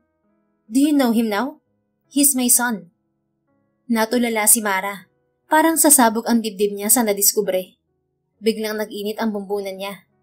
So all this time ay niloloko lang pala sila ni Miguel, na Miggy pala ang pangalan. Gusto niyang magwala sa galit. Kaya pala bigla na lamang itong nawala. Tapos na pala ito sa misyon nito na paikutin ng pamilya niya. Umalis na ho kayo, Mrs. Sabi ni Mara habang tumutulo ang mga luha sa pisngi niya. She felt betrayed. I'm willing to give you more money, Iha. I can triple the price of your land. Umalis na ho kayo, sabi. Sigaw ni Mara at takmang pakakawala ng mga alagang aso. Pero agad na sumakay sa kotse ang ginang.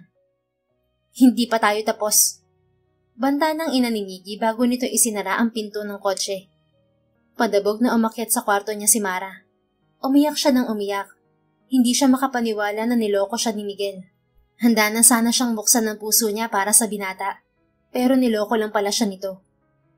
Umakyat sa kwarto niya ang kanyang mama.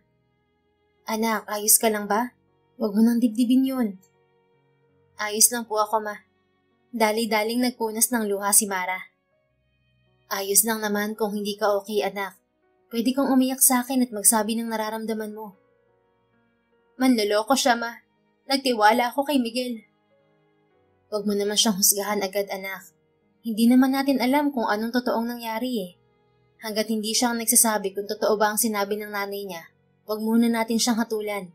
Mabait si Miguel at nararamdaman kong may sarili siyang paliwanag sa atin. Paano mo siya naipagtatanggol, ma? Niloko niya tayo. Sinaktan niya ako. Sinira niya ang tiwala nating lahat. Parte ng pagmamahal ang masaktan, anak. Pero ang totoo, malakas ang pakiramdam kong mahal ka ni Miguel. Hindi ko nga lang maipaliwanag ang mga nangyari pero dadating din ang panahong maiintindihan mo rin ang lahat. Basta malakas ang kutob ko na hindi niya tayo kayang saktan. Lalo ka na. Pinilit na lamang mag-move on ni Mara. Para sa kanya, mas mahirap isipin kung anong rason ni Miguel para magawang lokohin siya. Sa tingin niya ay mas madali siyang makaka-move on kung tatanggapin na lamang niya na niloko lamang siya ni Miguel para makuha ang lupa nila. Ayaw niyang umasa na naging totoo talaga ito sa kanya. Ayaw niya rin paniwalaan na mahal nga siya nito. Ilang araw pagkagaling kwadra, malayo pa lang siya sa bahay nila ay naririnig na niyang nagsisigawan ng mga kapatid niya sa tuwa. Wow, kuya! Salamat po dito sa regalo mong dress. Masayang sabi ni Jinky. Ang ganda nitong sapatos, kuya. Salamat. Sabi na nga ba't mayaman ka eh. Umi-English ka kasi lagi. Masiglang sabi naman ni Junior. Hindi na ikinagulat ni Mara nang makitang nagtatawanan ng mga kapatid at ina niya habang abalang maglabas ng mga pasalubong ni Miggy. Ang kapal din naman ng mukha mo, no? Galit na bungad ni Mara, kaya napahinto sa kasiyahan ng mga ito. Let me explain, Mara. Sabi ni Miggy at nagtangkang lumapit kay Mara. Pero binato ito ni Mara ng hawak na walis. Swerteng nakaiwas naman si Miggy. Huwag ka kang lumapit sa akin. Manloloko ka, Miguel. Sigaw ni Mara sabay labas ng bahay. Ayaw niyang makita si Miggy. Doon na lamang muna siya sa taniman nila. Ngunit hinabol siya ni Miggy sa labas ng bahay at pinigil sa braso. Bitiwan mo ko. Manloloko. Hindi ako naloko, Mara. Depensa ni Miggy. Mga tsinelas naman na nadampot ni Mara ang sunod-sunod na ibinato niya kay Miggy. Hey Mara, stop! Mara, ano ba yan? Hiyaw ni Aling Alma. Bihirang magtaas ng boses ang ina ni Mara, kaya't natigilan siya ng pasigaw ng tawagin nito ang pangalan niya. Pakinggan mo muna ang eksplanasyon niya, anak. Pwede ba? Pagkasabi nun ay isinama na ni Aling Alma ang mga bata papasok sa bahay. I'll give you 5 minutes to explain, Miggy. Masungit na bili ni Mara. Diniinan pa ang pagkakasabi sa pangalan ng binata. Grabe naman yung 5 minutes. Kulang yun. Tawad ni Miggy na hindi naman pinansin ni Mara. Inirapan pa niya ang lalaki. Umaandar ang oras mo, kaya't simulan mo nang magsalita. I'm sorry, Mara. I was this conceited, self-centered, happy-go-lucky spoiled brat. I always get what I want. And growing up, I never learned how to think of other people. I was scared of commitments and responsibilities. I was never taught to care about other people. Pero sa'yo ko natutunan ng lahat ng yan, Mara. Tinuruan mo ko magmahal. Tinuruan mo ko mag-commit at mag-sacrifice para sa mga taong mahal ko. Malumanay na sabi ni Miggy. Sinungaling. Ang sabi ng mama mo ay pumunta ka dito at nagpanggap na mahirap para makumbinsi akong ibenta ang farm namin. Ang taas naman ng tingin mo sa sarili mo. Feeling mo lahat ng tao mai-inlove sa'yo. Ew, nek-nek mo. Bulalas ni Mara. Feelingero naman talaga ako. Dati. I'm a changed man now. Thanks to you. Mama forced me to find a way na ibenta mo sa kanya tong farm. But in the process, nahulog ako sa'yo. Hulog na hulog. Totoo ang sinabi ko sa'yo sa ospital na mahal kita. Pag-amin ni Miggy. Bakit mo sinabi sa mama mo na pumayag akong ibenta tong farm? Dahil natakot kang mawala ng mana? Ng pera?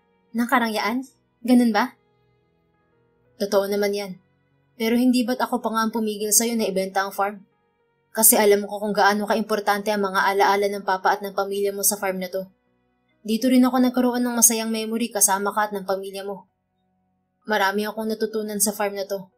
And I don't want you to sell it. So nagsinungaling ka sa mama mo?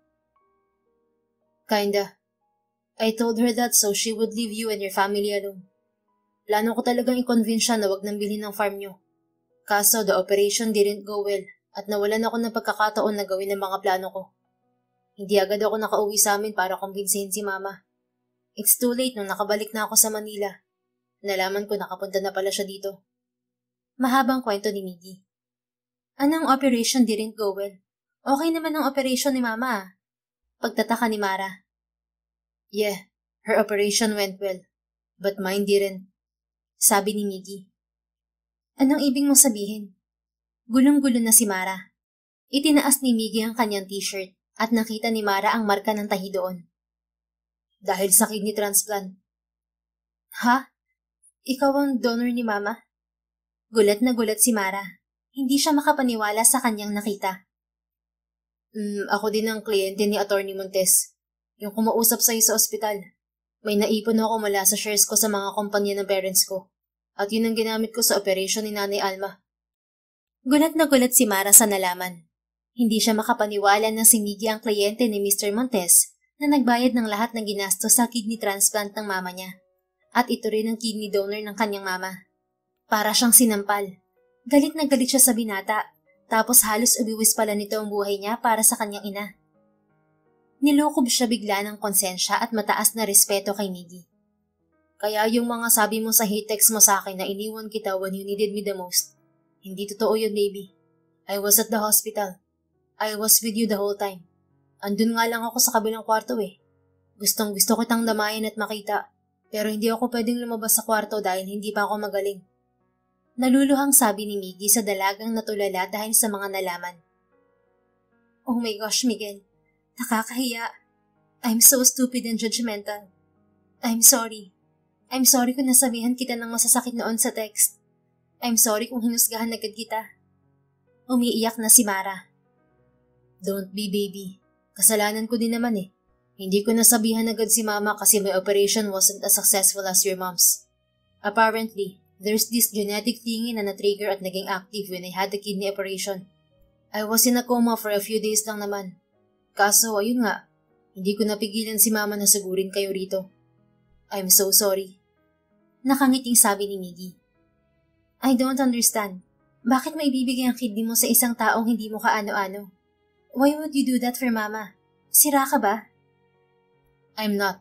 But that's exactly my point. To be selfless like the woman I love. Your mama was the sweetest. Tinuring niya akong parang isang tunay na anak the whole time I was here. Sadly, we had more conversations than I had with my real mom. All those meriendas, lunches, and dinners na niluto niya for me even when she wasn't feeling well. I really appreciate all those simple things. My mom never cooked a single meal for me since I was a kid. Para ako nakatagpo ng ikalawang ina at ikalawang pamilya sa farm niyo. I love your mama, Mara. I love your family. Maging si mama naman ay hindi naniniwala na magagawa mo kaming lokohin. Samantalang ako, napakadali kong nagalit sa'yo. That's acceptable, baby. And besides, kahit sabihin mong galit ka sa akin, alam kong napamahal ka na rin sa akin, Mara. Kapal mo. Huwag ka nang tumanggi, Mara. Halata ko naman sa mga text mo eh. Nag-init ang mukha ni Mara dahil totoo naman ang mga sinabi ni Miggy na mahal niya ang lalaki. Mahal din kita, Mara. Alam mo yan. Nakita ko kung gaano mo sinakripisyo ang lahat para sa mama mo at sa pamilya mo. Kaya alam kong masasaktan ka kung mawawala ang mama mo. Di ba sabi niyo nga, kung may maitutulong lang din naman, tumulong na. 2 naman yung kidneys ko eh. E di ibigay ko na yung isa, kaysa masira pa sa pag-inom ng alak. Natatawang sabi ni Miggy. Hindi ko alam kung paano magpapasalamat o hihingi ng tawad sa'yo sa lahat ng nasabi ko. Lalo na sa mga text na naipadala ko ng panahong hindi kita makontak during Mama's operation. I'm sorry, Miguel. Sising-sisi si Mara. Okay lang naman yun. Sobra mo lang ako na-miss. I get it. Pabirong sabi ni Miggy. Kapal mo din talaga, no? Ikaw na nagsabi nun. Gusto mo basahin ko lahat ng text messages mo? Wait, kunin ko. At dinukot nga ni Miggy sa bulsa ang cellphone at akmang babasahin yun. Visit ka talaga. Pasigaw na sabi ni Mara. Hiyang-hiya dahil talaga namang ang dami niyang naipadalang messages ng pangungulila at pang-aaway noong panahong nasa operating table pala si Miggy. Please, wag mo nang ipakita yon at burahin mo na. Parang awa mo na. Masama lang ang loob ko nun, pero hindi na ngayon. Sige na nga. At binura nga ni Miggy ang mga text ni Mara noon. So, paano? We didn't have a good start. Gusto ko lang sanang simulan lahat sa maayos. Wika ni Miggy pagkatapos isuksok sa bulsa ang cellphone. Dahan-dahang mas lumapit pa si Miggy kay Mara at inilhad ang kamay. Ako nga pala si Miguel Estancio Jr., aka Miggy, 27 years old, anak ng negosyanteng si Doña Marina at Don Miguel Estancio Sr. I'm the son of the billionaire, pero undergraduate ako. Bulakbol at walang pakialam sa ibang tao. Babaero din ako at pasaway na anak. Pero nagbago na ako dahil sa sibling babae na kilala ko sa isang farm sa Santa Ignacia. Maaari mo akong tawagin pa rin Miguel dahil yun naman ang talagang pangalan ko. Ang corny mo, sabay tapik ni Mara sa nakalahad na kamay ni Miggy. Ang daming nasayang na panahon, Mara, at pagsisisihan ko kung hindi ako nagising sa comatose na hindi ko man lang naranasan ng mahalin mo. Nasabi ko na noon na mahal kita, pero gusto kong ulitin yun. Mahal kita, Mara. Mahal kita bilang si Miguel na homeless o bilang si Miggy na anak ng mayamang negosyante. Sana kahit papaano ay may puwang ako sa puso mo. Baliw ka talaga. Kung namatay ka, hindi mo malang ako naligawan. Sabay yakap ni Mara kay Miggy. Hindi ko alam ang gagawin ko kung nawala ang mama ko. Malaki ang utang na loob ko sa iyo, Miguel. Salamat sa lahat ng tulong mo, ah. Hindi yan ang gusto kong marinig, babe. Biro ni Miggy. Fine. Oo na, mahal din kita, Miguel. Salamat dahil bumalik ka. I love you too. Lagi akong babalik sa'yo. At hinagka ni Miguel sa noo ang dalaga. Pero naputol ang kanilang usapan nang tumawag si Aling Alma na mahilig magluto. Abay, lumalamig na ang pagkain. Hindi pa ba kayo kakaing dalawa? Wika ng ginang na nasa pinto ng bahay ni Namara. Namiss ko pa ang luto mo. Baka mabinat ka. Sayang ang kidney ko. Biro ni Miggy sa ginang. Nako, spaghetti lang naman yun. Sa kakatulong ko ang 2 bata kanina sa pagluluto.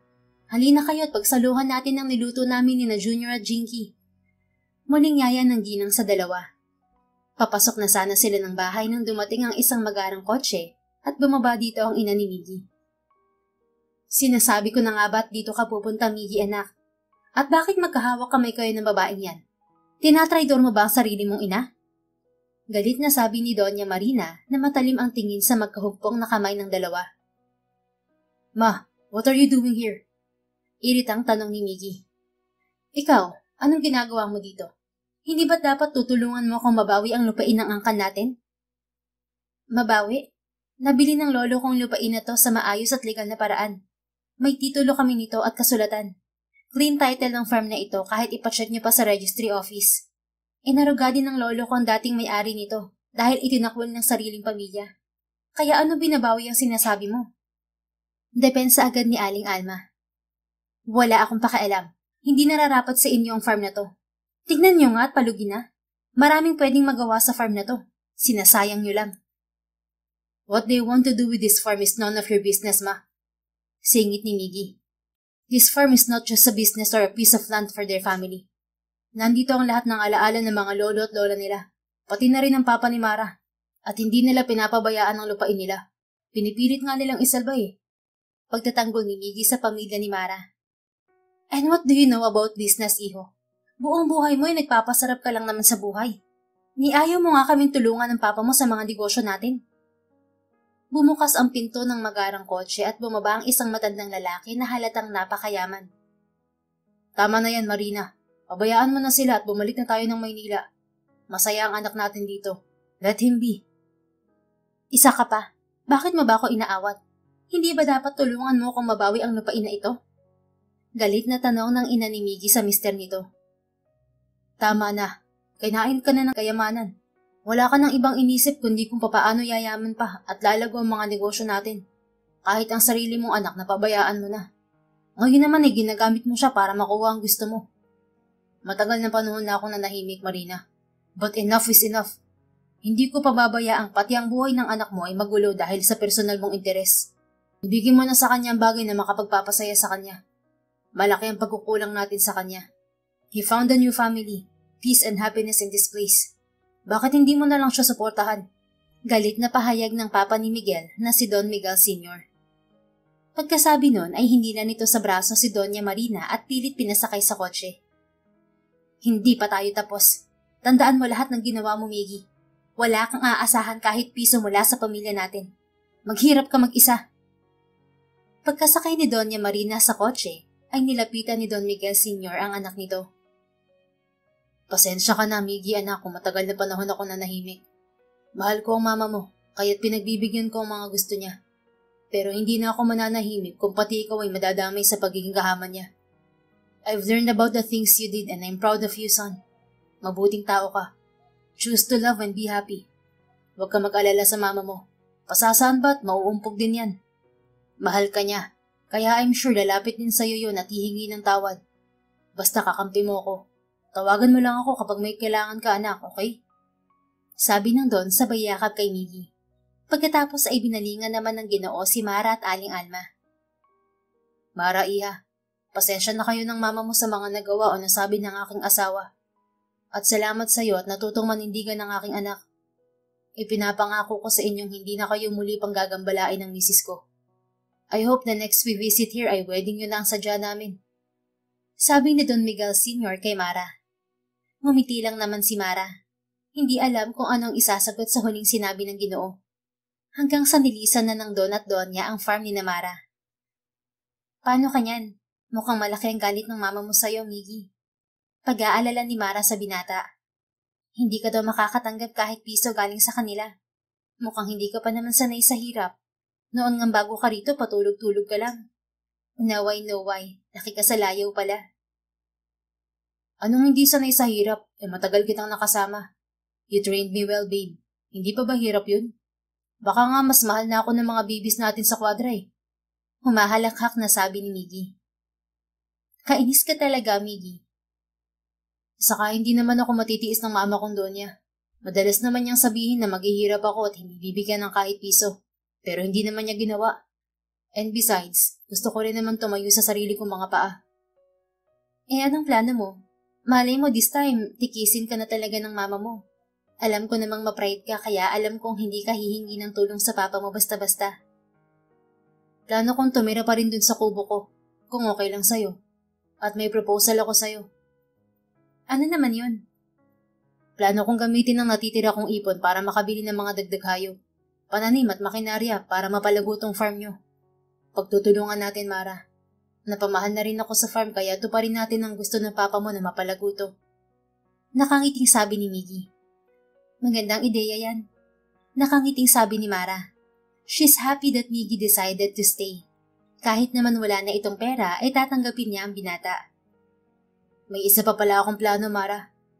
Sabi ni Miggy nang ngiting-ngiti pa rin. Ano na naman yan? Ang maging boyfriend mo.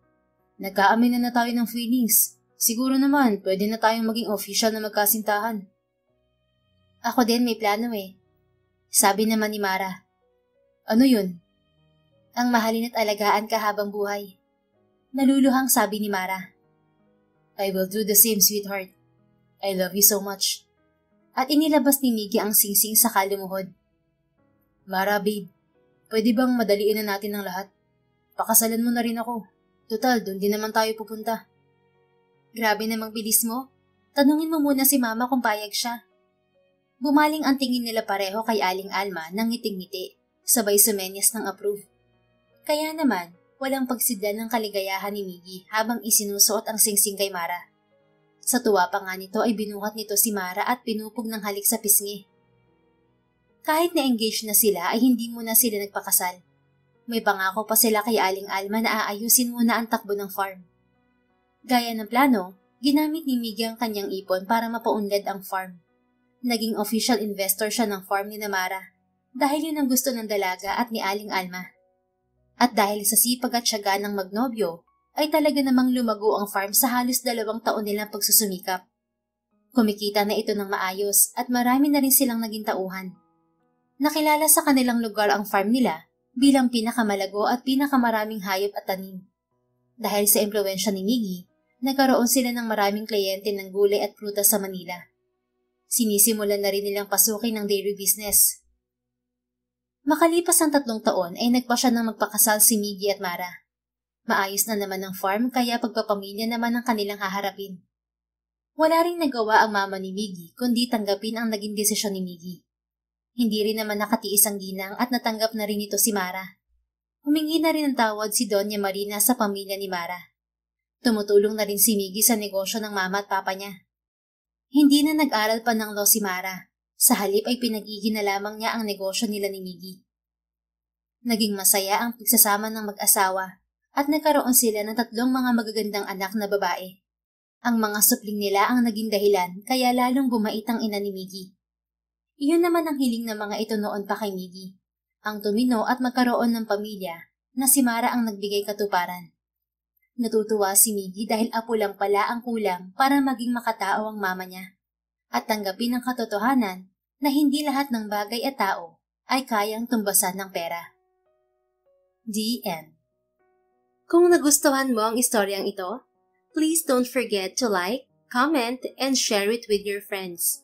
Your support really makes a difference. Thank you and see you sa ating next story. Keep safe and be blessed.